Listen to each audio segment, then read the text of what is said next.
we're going to go ahead and populate this funnel, and you've undoubtedly heard pieces of this as we've gone through. There's two types of questions at the top of this funnel. Those are,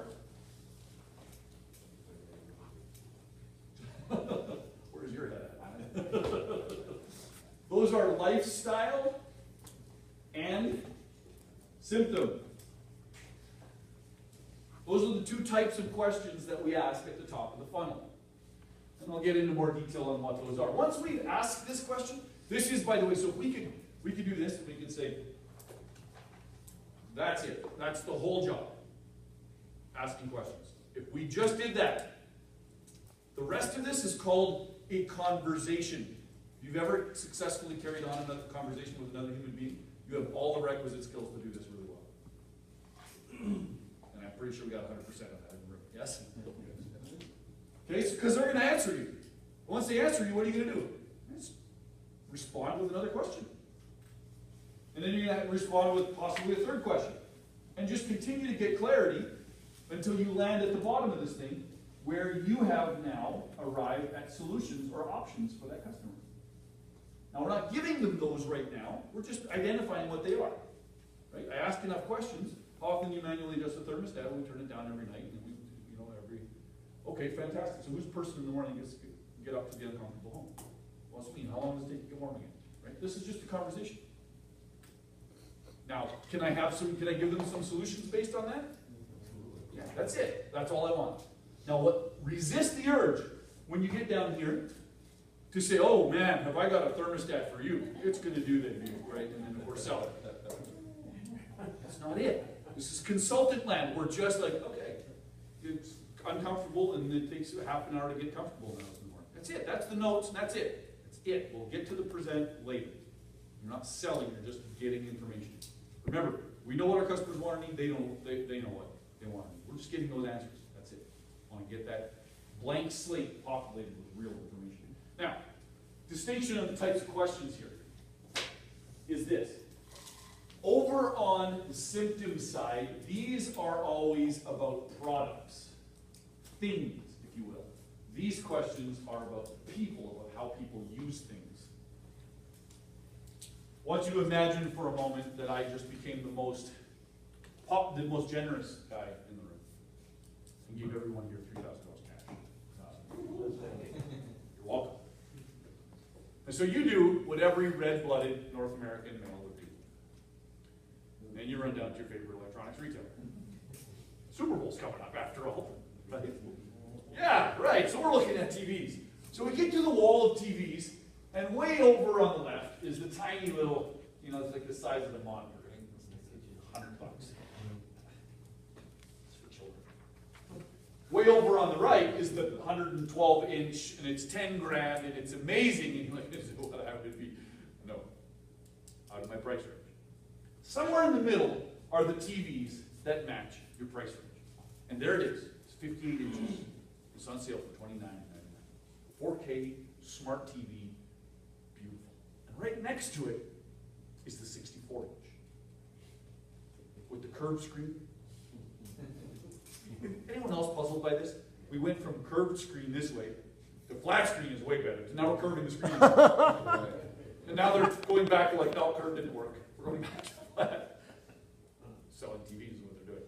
Nonetheless, next to the 58-inch flat screen is the 64-inch curved screen. That thing does everything but the dishes for you.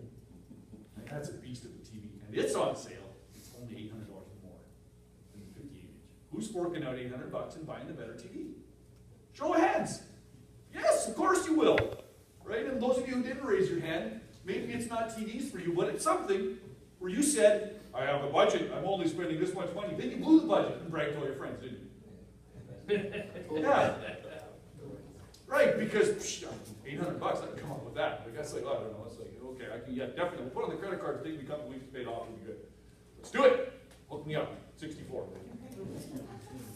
Yes? You see yourself there a little, right? Bad news is on the way to the electronics retailer, you get it towed to the shop, guy puts it up on the hoist, he's a good mechanic, does his job. Transmission's toast. You're 2 weeks out of one. It's going to be $3 grand.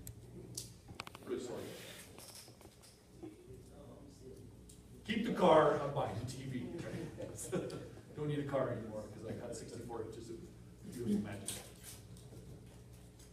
But he's good, and he really does his thorough evaluation while he's under there. He comes back and he says, look at this, your carburetor belt's shot. You're going to need new headlight fluid. That's practically out. And you've got low-speed air in your tires. That's all got to change. We're going to get that stuff fixed. This is going to be an extra $800. I don't have $800. I'm on a fixed budget. I got 4 kids at home. Do you know how much college is? Right? Anybody hear your customers right now? A little bit. Because what are we selling them? High-speed air, headlight fluid, carburetor belt. By the way, if anyone tries to sell you any of those things, run, find a new mechanic immediately. Get your car back off the hoist, push it if necessary.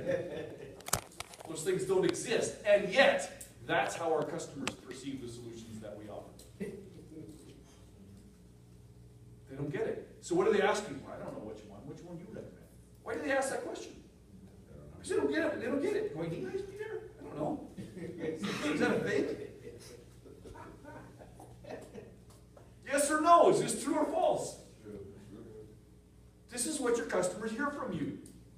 And then they don't want to buy, and they need more time, and then they make all these excuses, and we blame the price. Oh, yeah, the price is too high. If the price was just lower, if I only had better customers. No, they're perfect. Help them understand. Get to clarity, then they buy.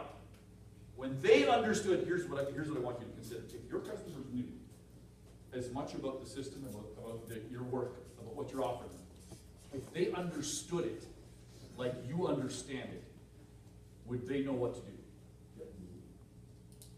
Would they need your recommendation? If they understood it like you understand it, would they ever want your recommendation? No. Never. Because they would know what they want. But when you're selling them high-speed air carburetor belts, they don't know if they need that or not. Now they're confused. I'm going to get other options. I'm going to call somebody else. I'm going to talk to my spouse. I need to think about it. Oh, very real responses. Very justifiable. If you were them, you would do the same. Right? Wouldn't you tell your mechanic, I'm going to think about it. Take it off the hoist. Just push it up. Come on, now. Stop waiting. Over here, when we're talking lifestyle,